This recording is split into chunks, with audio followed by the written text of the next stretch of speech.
মহান আল্লাহ পাক রব্বুল আলামিন হজরত জার্জিস আলাইহি ওয়াসাল্লামকে ওহির মাধ্যমে নির্দেশ দিলেন, হে জার্জিস, তুমি ফিলিস্তিনে যাও, সেখানে গিয়ে সেখানকার বাদশাহ দাদিয়ানকে দ্বীনের পথে আহ্বান করো। মহান আল্লাহ পাক রব্বুল আলামিনের এই নির্দেশ মোতাবেক হজরত জার্জিস আলাইহি ওয়াসাল্লাম বাদশাহ দাদিয়ান এবং তার অনুসারীদের মধ্যে দেব মূর্তি পূজার অসারতা এবং নিরাকার আল্লাহি একমাত্র উপাস্য এই সত্যবাণী প্রচারের লক্ষ্যে ফিলিস্তিনে রওনা করলেন।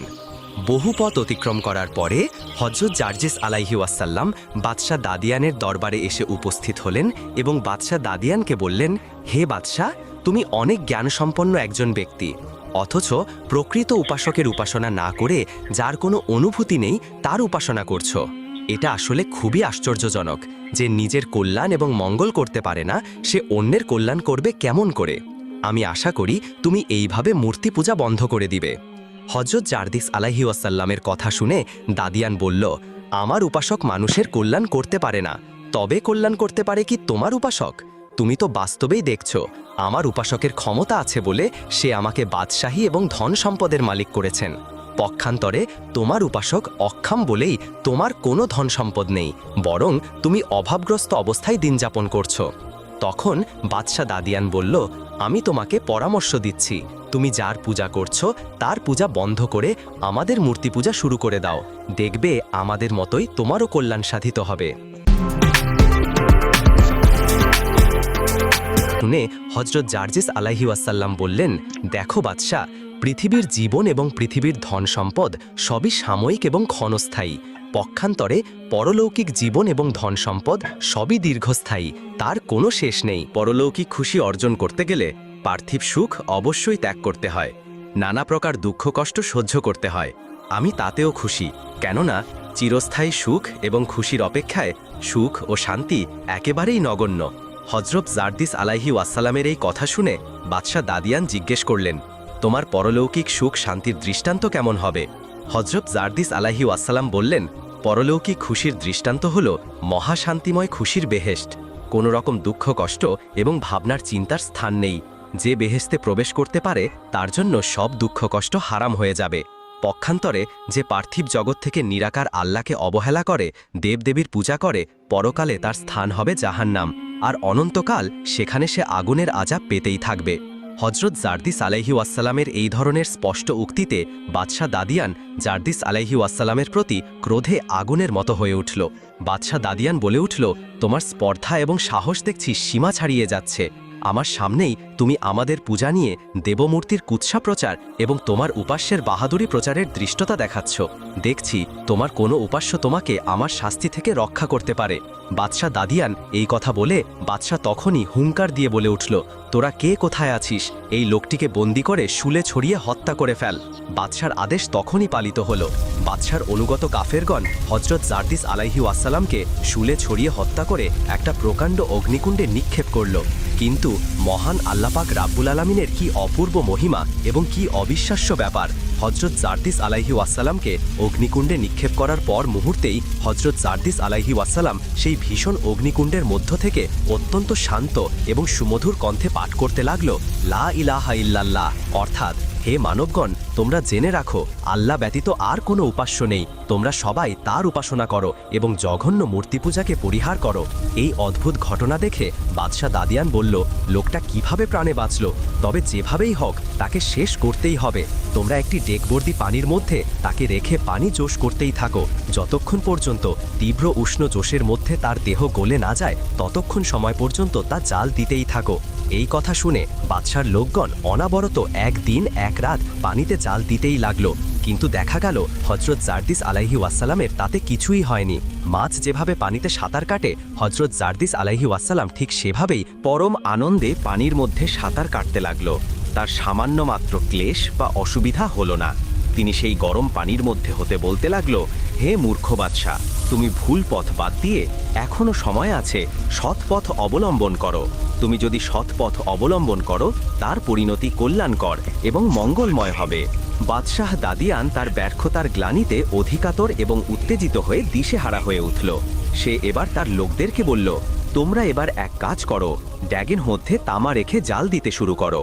যখন তা গলে তরল পানির আকার ধারণ করবে তখন তাকে ওই ড্যাগের মধ্যে রেখে ডেকটির মুখ আবদ্ধ করে পুনরায় জাল দিতে শুরু করো। বাদশাহ দাদিয়ানের কথা অনুযায়ী তার লোকজন বাদশার নির্দেশ মতো কাজ করতে লাগলো। বিগলিত তামা আগুনের জালে ড্যাগের মধ্যে যখন টকবক করতে লাগলো তখন ড্যাগের ঢাকনা খুলে তারা দেখতে পেল যে হজরত জারদিস আলাইহিওয়াসাল্লাম ড্যাগের মধ্যে আনন্দ চিত্তে বসে আছেন। এই দৃশ্য দেখে বাদশাহ অবাক বিস্ময় তার নিকট জিজ্ঞেস করল, হে জার্জিস, বলো তো তুমি আমার এই ভীষণ শাস্তিগুলোর মধ্যে কিভাবে তোমার প্রাণ রক্ষা করছো? হজরত জারদিস আলাইহিওয়াসাল্লাম বললেন, হে অবিশ্বাসী কাফের, তুমি আমার মহান আল্লাহর শান্তির কি বুঝবে? তিনি যাকে রক্ষা করবেন তোমার মতো হাজার শক্তিশালী জালেম বাদশার সম্মিলিত শক্তিও তার কিছুই করতে পারবে না। অযথা তুমি আমার সাথে এই দুর্ব্যবহার করছো। আমি এখনো তোমাকে পরামর্শ দিচ্ছি, তুমি আল্লাহ তাআলার খাঁটি ধর্মে দীক্ষিত হয়ে যাও। তোমার ওইসব ভুয়া দেবদেবের উপাসনা ত্যাগ করো। হজরত জারদিস আলাইহিওয়াসাল্লামের কথা শুনে বাদশাহ দাদিয়ান আবার ক্রোধে গর্জন করে উঠল এবং তার কতিপয় লোকদেরকে ডেকে বলল, তোমরা লোহার শালাকা জ্বলন্ত আগুনে ধরো। তা যখন উত্তপ্ত হয়ে আগুনের বর্ণা ধারণ করবে তখন তা জার্জিসের মাথায় চেপে ধরবে এবং যতক্ষণ পর্যন্ত তার প্রাণ বের না হবে তত সময় পর্যন্ত জার্জিসকে এই শাস্তি প্রদান করো এবং এভাবেই শাস্তি দিতে থাকো। বাদশাহ দাদিয়ানের আদেশ পাওয়া মাত্রই হজরত জারদিস আলাইহিওয়াসাল্লামের প্রতি এই অত্যাচার শুরু হলো। কিন্তু মহান আল্লাহ তাআলার অপার অনুগ্রহে এতেও হজরত জারদিস আলাইহিওয়াসাল্লাম কোনো রকম কষ্ট অনুভব করলই না। মোট কথা, হজরত জারদিস আলাইহিওয়াসাল্লামকে হত্যা করার এই প্রচেষ্টা সম্পূর্ণভাবে ব্যর্থ হয়ে গেল। বাদশাহ দাদিয়ান এই অবস্থা দেখে একেবারে হয়রান হয়ে গেল। তিনি ভাবতে লাগলেন কিভাবে হজরত জারদিস আলাইহিওয়াসাল্লামকে হত্যা করা যায়। এমন কোনো কার্যকারী ব্যবস্থাই বাদশাহ আর খুঁজে না। তার লোকদেরকে নির্দেশ দিল, তোমরা জার্জিসকে কারাগারে নিয়ে মাটিতে ওপর করে লোহার দণ্ড দ্বারা অনাবরত তার পায়ে এবং মাথায় সজোরে প্রহার করতে থাকো, আর তার পিঠের ওপর ভারী পাথর চাপা দাও যেন তার জিহ্বা বের হয়ে পড়ে। বাদশার আদেশ অনুযায়ী হজরত জারজিস আলাইহিওয়াসাল্লামকে সত্যি কারাগারে নিয়ে ওপর করে শুয়ে তার পিঠে ভারী পাথর চাপা দিয়ে কয়েকজন লোক একই লোহার দণ্ড দ্বারা প্রহার করতে লাগল। অবিরাম এই কঠোর নির্যাতন চলতে লাগল। এই সময় মহান আল্লাহ পাক রাব্বুল আলামিনের পক্ষ হতে একজন ফেরেশতা আগমন করে হজরত জারজিস আলাইহিওয়াসাল্লামকে বললেন, হে আল্লাহর নবী, পাপিষ্ঠ কাফের আপনার প্রতি যে কঠোর নির্যাতন শুরু করেছে তা সহ্য করা সত্যি সীমার বাইরে। তবু আপনি মহান আল্লাহর উপর নির্ভর করে ধৈর্য ধারণ করুন, তাতে মহান আল্লাহর দরবারে আপনার মর্যাদা অনেক গুণ বৃদ্ধি পাবে। কোনো কেরমেই আপনি ধৈর্যহারা হবেন না। উক্ত কথা বলেই ফেরেশতা অদৃশ্য হয়ে গেল। হজরত আলাইহিওয়াসাল্লাম কাফেরদের অত্যাচার নীরবে সহ্য করতে লাগলেন এবং তিনি শুধু আল্লাহ পাক রাব্বুল আলামিনকেই ডাকতে লাগলেন। এভাবে একাধারে 1 মাস পর্যন্ত শাস্তি প্রদান করে যখন বাদশার লোকগণ দেখল হজরত জারজিস আলাইহিওয়াসাল্লাম সম্পূর্ণভাবে মৃত্যুর মতো শুয়ে আছেন, তার কোনো অঙ্গ প্রত্যঙ্গ জীবিত লোকের মতো নিদর্শন মিলছে না, তখন তারা মনে করল যে হজরত জারজিস আলাইহিওয়াসাল্লাম নিশ্চয়ই মৃত্যুবরণ করেছেন। মৃত্যু ব্যক্তির ওপর শাস্তি দেওয়া নির্থক মনে করে হজরত জারজিস আলাইহিওয়াসাল্লামের পিঠের ওপর হতে পাথর সরিয়ে তারা বাদশার কাছে চলে গেল। হজরত জারজিস আলাইহিওয়াসাল্লামের মৃত্যু হয়েছে বলে বাদশার কাছে সংবাদ পৌঁছালো। বাদশাহ এই খবর শুনে অনেক খুশি হলো এবং এতদিন পর তার একটি মস্ত বড় বিপদ দূর হয়ে গেল এই কথা মনে করে স্বস্তির নিঃশ্বাস ফেলল। কিন্তু পরদিন যখন বাদশাহ দরবারে এসে শাহী কার্যক্রম শুরু করল, ঠিক তখনই হজরত জারজিস আলাইহিওয়াসাল্লাম বাদশার দরবারে উপস্থিত হয়ে বললেন, হে বাদশাহ, আমি তোমার দরবারে আবার আসলাম এই জন্য যে এখনও তোমার হোঁশ হওয়া উচিত। আমি তোমাকে সতর্ক করছি, তুমি ভ্রান্ত পথ বাদ দিয়ে সৎ পথ অবলম্বন করো। বাদশাহ দাদিয়ান চোখ তুলে সে হজরত জারজিস আলাইহিওয়াসাল্লামকে দেখা মাত্র তার মাথায় যেন আকাশ ভেঙে পড়ল। বাদশাহ কিছুই বুঝে উঠতে পারছিল না যে হজরত জারজিস আলাইহিওয়াসাল্লাম কি উপায়ে এত কঠোর নির্যাতন হতে প্রতিবারই তার জীবন রক্ষা করেছেন। তারপর বাদশাহ ভাবতে লাগলো কোন প্রক্রিয়া দ্বারা তার প্রাণ সংহার করতে পারবে। কিছুক্ষণ ভাবার পরে বাদশাহ দাদিয়ান তার দরবারের কড়া টেনে তার লোকদেরকে আদেশ করল, তোমরা জারজিস আলাইহিওয়াসাল্লামের দেহটি চিরে 2 খণ্ড করে তা টুকরো টুকরো করে ফেলো। তারপর তা খাঁচায় আবাধ্য বাঘের সামনে নিয়ে যাও। আমি দেখতে চাই বাঘ তার মাংস খেয়ে ফেলেছে। তখন বাদশাহ দাদিয়ানের আদেশ পালিত হলো। তার লোকজন বাঘকে মাংস দিয়ে চলে আসলো। কিন্তু বাঘ হজরত জার্জিস আলাইহি ওয়াসাল্লামের মাংস আহার করা তো দূরের কথা, সেই মাংস বহুত ইজ্জত এবং সম্মানের সাথে উঠিয়ে নিজের পিঠের ওপর রাখল। এই সময় আল্লাহ পাক রাব্বুল আলামিনের হুকুমে এক ফেরেশতা হাজির হয়ে উক্ত মাংসের মধ্যে রুহু প্রবেশ করিয়ে দিল। সাথে সাথে হজরত জার্জিস আলাইহি ওয়াসাল্লাম অবিকল পূর্বের রূপ ধারণ করে জীবিত হয়ে বাঘের পিঠে বসে রইলেন। ওইদিকে বাদশাহ বহুদিন পরে আজ হজরত জার্জিস আলাইহি ওয়াসাল্লামের ঝামেলা মিটে গেছে মনে করে নিশ্চিত মনে শাহী দরবারের কাজকর্মে আত্মনিয়োগ করল। ঠিক এমন সময় হজরত জার্জিস আলাইহি ওয়াসাল্লাম উল্লেখিত বাঘের পিঠে চড়ে শাহী দরবারে গিয়ে উপস্থিত হলেন। এই দৃশ্য অবলোকন করে বাদশাহ এবং তার দরবারের প্রত্যেকটি লোকজন ভয়ে কেঁপে উঠল। তারা সবাই মনে করল যে হজরত জার্জিস আলাইহি ওয়াসাল্লাম এবার কাউকেই রেহাই দেবে না, বাঘের দ্বারা তিনি সকলের প্রাণ সংহার করবেন। আসলে জার্জিস আলাইহি ওয়াসাল্লাম কিন্তু সেই সব কিছুই করল না। শুধু তিনি একবার বাদশাকে বললেন, হে বাদশা দাদিয়ান, আল্লাহর শক্তি দেখে আল্লাহ শক্তির কথা চিন্তা করে এবার তুমি আল্লাহর পথে ফিরে এসো। এই কথা বলে তারপর জার্জিস আলাইহি ওয়াসাল্লাম আবারও চলে গেলেন। পাপিষ্ঠ বাদশাহ এবং তার পরিষদ বর্গের এবারও সদ্বুদ্ধির উপায় হলো না। তারা বলাবলি করতে লাগলো যে জার্জিস আলাইহি ওয়াসাল্লাম দেখা যায় এক ভয়ঙ্কর জাদুকর, সে জাদুর জোরেই এভাবে তার প্রাণ রক্ষা করেছে। অতএব তাকে জব্দ করতে হলে তদ অপেক্ষায় বড় জাদুকর দ্বারা কার্যসিদ্ধি করতে হবে। তখন রাজ্যের যত প্রধান এবং সেরা জাদুকর ছিল তাদের সকলকে শাহী দরবারে উপস্থিত করা হলো এবং বলা হলো, তোমরা যদি জাদুকর জার্জিসকে জাদুর সাহায্যে শেষ করতে পারো তাহলে তোমাদেরকে ধারণাতীত পুরস্কার দেওয়া হবে। এত পুরস্কার দিব যা তোমরা ধারণাও করতে পারোনি। তারপর বাদশার কথা শুনে জাদুকরগণ বলল, জার্জিস আর কি জাদু শিখেছে, আমরা তাকে জাদুর দ্বারা অনায়াসে ধ্বংস করে দিব। হে বাদশা দাদিয়ান, আপনার চিন্তার কোনো কারণ নেই। জাদুকরগণের এই কথা শুনে তখন বাদশা বলল, তোমাদের কথায় আস্থা আসছে না, তোমাদের জাদুর শক্তি কেমন তা আমাকে একটু কিছু নমুনা দেখাও। সাথে সাথে তাদের মধ্যে যে প্রধান জাদুকর, সে একটি বস্তু দ্বারা দুইটি বিরাট অজগর সাপ সৃষ্টি করল। অজগর দুটি ফেনা উঁচু করে এদিক সেদিক ছুটাছুটি করতে লাগলো। তার একটু পরেই সেই সাপ দুটিকে দম পড়া মাত্র তা দুইটি মোটা জাত বলদ গরুতে পরিণত হয়ে গেল। ওই গরু দুটি দ্বারা এক খণ্ড জমিন চাষ করে তাতে গমের বীজ রোপণ করা হলো। সাথে সাথে তাতে গাছ হয়, ফসল ফল এবং তার সাথে সাথে পেকেও গেল। তখন ওই ফসল কেটে মলন দিয়ে ওই গম পিষে আটা তৈরি করে তা দ্বারা রুটি পক্ক তৈরি করে ওই রুটি বাদশাকে খাওয়ানো হলো। এতে মাত্র অল্প কিছু সময় লাগলো। বাদশাহ এই সব ঘটনা স্বয়ং চোখের সামনে নিজেই দেখল।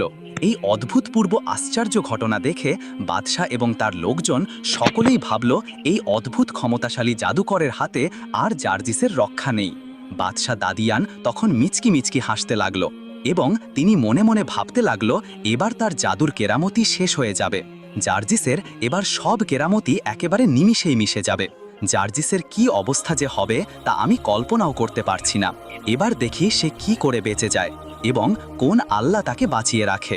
বাদশাহ দাদিয়ান এই সব কথা ভাবতে লাগলো এবং মিচকি মিচকি হাসতে লাগলো এবং বাদশাহ দাদিয়ান খুশিতে আত্মহারা হয়ে বাদশাহ জাদুকরকে মূল কাজ করার পূর্বেই শুধু জাদুর নমুনা দেখেই তাকে অনেক মূল্যবান জিনিস প্রদান করলো এবং জাদুকরকে বলল, তোমার পুরস্কার আমার কাছে জমা রয়েছে, তোমার কাজ শেষেই তোমার পুরস্কার দেওয়া হবে।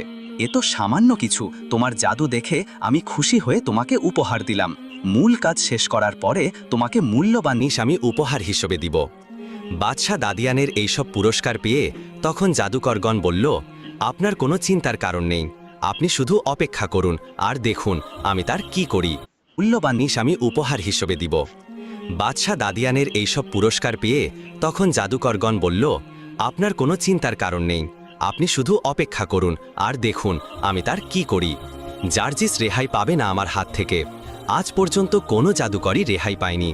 আপনি আপনার জায়গায় বসে দেখুন আমি জার্জিসের কি অবস্থা করি। তারপর বাদশাহ বলল, এখন তুমি তোমার মূল কাজে আত্মনিয়োগ করো। জাদুর দ্বারা তাকে কুকুর বানিয়ে ফেলো আর বাজারের কুকুরগুলো এসে একযোগে তাকে কামড়িয়ে বিধিব্যস্ত করুক, তারপর তাকে হত্যা করার ব্যবস্থা করবে। জাদুকর বলল, জাহাপনা, তাকে কুকুরে পরিণত করা তো একটি সামান্য কাজ, তবে আপনার যখন ইচ্ছা আমি তাই করছি, আপনি অপেক্ষা করুন। তারপরে জাদুকর এক পেয়ালা পানি এনে মন্ত্র পড়ে তাতে দম করল। তারপর বাদশাকে বলল, জাহাপনা, এই পানিটুকু জার্জিসকে পান করিয়ে দিন। বাদশাহ হজরত জার্জিস আলাহি ওয়াসাল্লামকে দরবারে এনে উক্ত পানির পেয়ালা সামনে ধরে বললেন, হে জার্জিস, তুমি এই পানিটুকু এখনই পান করো। হজরত জার্জিস আলাহি ওয়াসাল্লাম কোনো রকম ইতস্তথা না করেই আল্লাহর নাম করে সমস্ত পানিটুকুই পান করে ফেলল। পানি পান করায় তার ভেতরে কোনো রকম প্রতিক্রিয়াই দেখা দিল না। তখন জাদুকরগণ আশ্চর্য হয়ে জিজ্ঞেস করল, হে জার্জিস, পানি পান করে তুমি তোমার মধ্যে কোনো রকম ভাবান্তর লক্ষ্য করছো কি? তাদের প্রশ্ন শুনে হজরত জার্জিস আলাহি ওয়াসাল্লাম বললেন, ভাবান্তর কি লক্ষ্য করব? তবে আমার খুবই পানির পিপাসা পেয়েছিল। তোমাদের দেয়া পানিটুকু পান করে আল্লাহর রহমতে আমার প্রাণ শীতল হয়ে গেছে। এই ভাবান্তরটুকু আমি অবশ্যই লক্ষ্য করেছি। হজরত জার্জিস আলাহি ওয়াসাল্লামের উত্তর শ্রবণ করে পাপিষ্ঠ কাফেরগণ একেবারে আশ্চর্য হয়ে গেল। তাদের মুখ থেকে আর কোনো কথাই বের হলো না। তারপর জাদুকরগণ বাদশার কাছে বলল, জাহাপনা, আপনার বিরুদ্ধে যদি কোনো প্রবল পরাক্রান্ত সেনাপতি বিরাট সেনাবাহিনী নিয়ে আপনার সাথে যুদ্ধ করতে আসত, তবে আমার জাদুর জোরে তাকে দল বলে নিপাতিত করতে পারতাম। কিন্তু ওই জার্জিসকে মনে হচ্ছে খুবই পাকা জাদুকর, তার শক্তির সাথে আমরা কুলিয়ে উঠতে পারব না। জাদুকরদের প্রধান ব্যক্তি হজরত জার্জিস আলাহি ওয়াসাল্লামকে লক্ষ্য করে বলল, জার্জিস, আমরা আজ নির্দ্বিধায় স্বীকার করছি, এই যুগের দুনিয়ায় সর্বশ্রেষ্ঠ জাদুকর তুমি। তোমাকে ওস্তাদ বলে মেনে নিতে আমার কোনো আপত্তি নেই। মনে হচ্ছে তুমি স্বয়ং ভগবান তুল্য ক্ষমতার অধিকারী। নয়তোবা আমরা তোমাকে যে পানি পান করিয়েছিলাম, ওই পানি পান করার পরে এতক্ষণ পর্যন্ত বেঁচে থাকতে পারে এমন কোনো লোকই পৃথিবীতে নেই। অথচ দেখছি তোমার ওপর ওই পানি কোনো আচরি করতে পারেনি। হজরত জার্জিস আলাইফা সাল্লাম বললেন, হে জাদুকর, তোমরা তোমাদের খেয়াল অনুসারে আমার সম্পর্কে ভুল ধারণা পোষণ করছো। আসলে আমি কোনো জাদুকরও নই এবং কোনো ভগবানও নই। তোমরা মহান স্রষ্টা আল্লাহ পাক রাব্বুল আলামিনকে ভগবান বলে স্বীকার করো এবং তাকে ভগবান বলে ধারণা করছো। অথচ মহান আল্লাহ পাক রাব্বুল আলামিন একক, তিনি সকল শক্তির অধিকারী এবং সর্বশক্তিমান। তার অসীম শক্তি হতে আমাকে কণামাত্র শক্তি দান করেছে।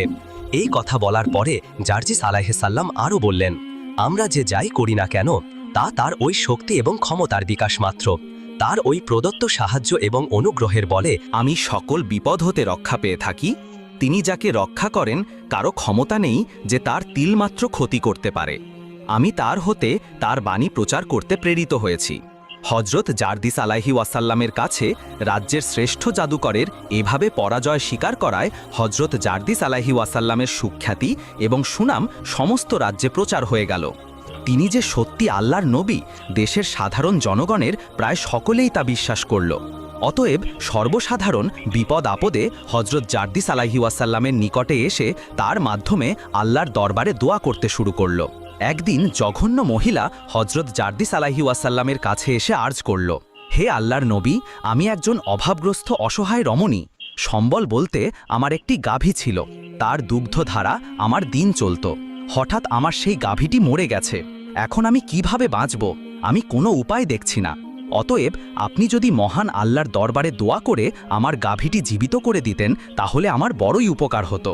মহিলার কথা শুনে হজরত জার্জিস আলাইহি ওয়াসাল্লাম বললেন, তুমি আমার এই লাঠিখানা নিয়ে যাও। তোমার মৃত গাভীর গায়ে তা স্পর্শ করে বলো যে, হে আল্লাহর সৃষ্টি গাভী, তুমি সেই আল্লাহর হুকুমে জীবিত হয়ে ওঠো। এবং এই কথার কারণে তাতে তা জীবিত হয়ে উঠবে এবং তোমাকে পূর্বে এর মতোই দুধ দিবে। হজরত জার্জিস আলাইহি ওয়াসাল্লামের কথা মতো মহিলাটি সেই লাঠি নিয়ে তার বাড়িতে চলে গেল এবং মহিলাটি তার বাড়িতে এসে হজরত জার্জিস আলাইহি ওয়াসাল্লামের কথা মতো সেই গাভীর কাছে গিয়ে দাঁড়ালো এবং গাভীর কাছে গিয়ে দাঁড়িয়ে বলল, হে আল্লাহর সৃষ্টি গাভী, তুমি সেই আল্লাহর হুকুমে জীবিত হয়ে ওঠো। মহিলার কথা অনুযায়ী সাথে সাথে আল্লাহর রহমতে সত্যিই গাভীটি জীবিত হয়ে উঠল এবং পূর্বের মতোই দুধ দিতে শুরু করল। সুবহান আল্লাহ। এরপর হজরত জার্জিস আলাইহি ওয়াসাল্লামের এই মোজেজার কথা সারা দেশেই ছড়িয়ে পড়ল। বিশ্বনবী চলে যাওয়ার 2 দিন পর নবীজির দাফন কাফনের কাজ শেষ করে হজরত আবু বকর সিদ্দিক রাদিয়াল্লাহু তাআলা আনহু বাড়ির দিকে রওনা করছিলেন। তিনি দেখতে পেলেন ইবলিস শয়তান দাঁড়িয়ে দাঁড়িয়ে কান্না করছে। তখন হজরত আবু বকর রাদিয়াল্লাহু তাআলা আনহু ইবলিসকে লক্ষ্য করে বললেন, হে ইবলিস, তুমি কেন কান্না করছো? আজকে তো তোমার খুশি হওয়ার দিন। বিশ্বনবী সাল্লাল্লাহু আলাইহি ওয়াসাল্লাম দুনিয়া থেকে বিদায় হয়ে গিয়েছে। এখন তো তুমি হাসবা, এখন তুমি আনন্দ করবা, কিন্তু তুমি কেন কান্না করছো? তখন ইবলিশ হজরত আবু বকর সিদ্দিক রাদিয়াল্লাহু তাআলা আনহুকে লক্ষ্য করে বলতে লাগলেন, ভাই আবু বকর, বিশ্বনবী সাল্লাল্লাহু আলাইহি ওয়াসাল্লামের বিদায়ে আমি নিজেও ব্যথিত। কেননা আমার একান্ত ইচ্ছা ছিল আমি নবীজির সাথে গোপনে সাক্ষাৎ করব। ভাই আবু বকর, আল্লাপাক রাব্বুল আলামিন যেদিন থেকে আমাকে ইবলিশে পরিণত করে দিয়েছেন, সেদিন থেকে আমার নামে জাহান্নাম ওয়াজিব হয়ে গিয়েছে। কাল কিয়ামতের দিন আমাকে চিরস্থায়ী জাহান্নামে বসবাস করতে হবে। ভাই আবু বকর, আমি জানি জাহান্নামের আযাব কত কঠিন হবে। তাই তো আমি অনেকবার চেষ্টা করছিলাম বিশ্বনবীর সাথে গোপনে সাক্ষাৎ করার, কিন্তু কখনো আমি নবীজিকে একা পাইনি, যার কারণে আমি তার সাথে সাক্ষাৎ করতে পারিনি। ভাই আবু বকর, আমি জানি আল্লাপাক রাব্বুল আলামিনের সবচাইতে প্রিয় নবী এবং বান্দা হলো হজরত মুহাম্মদ সাল্লাল্লাহু আলাইহি ওয়াসাল্লাম। তাই তো আমার মনে অনেক আশা ছিল বিশ্বনবীকে দিয়ে যদি আল্লাপাক রাব্বুল আলামিনের কাছে দোয়া করাই, তাহলে হয়তোবা নবীজির মাধ্যমে আমার অপরাধটা আল্লাপাক রাব্বুল আলামিন ক্ষমা করবেন। কিন্তু আজ যখন বিশ্বনবী দুনিয়া ছেড়ে চলে গেলেন, তখন আমার সেই ক্ষমার রাস্তাটাও চিরতরে বন্ধ হয়ে গেল। ভাই আবু বকর, এই ভেবে আমি কান্না করছি। ইবলিসের মুখে এসব কথা শোনার পরে হজরত আবু বকর সিদ্দিক রাদিয়াল্লাহু তাআলা আনহু আর কোনো কিছুই না বলে তিনি সোজা সামনের দিকে হাঁটতে লাগলেন। প্রিয় দিনী ভাই ও বোনেরা, এই ছিল আমাদের আজকের ভিডিওটি। আল্লাপাক রাব্বুল আলামিন আমাদের সবাইকে বিশ্বনবীর দেখানো পথে চলার এবং আল্লাহর সমস্ত বিধানগুলোকে মেনে চলার তৌফিক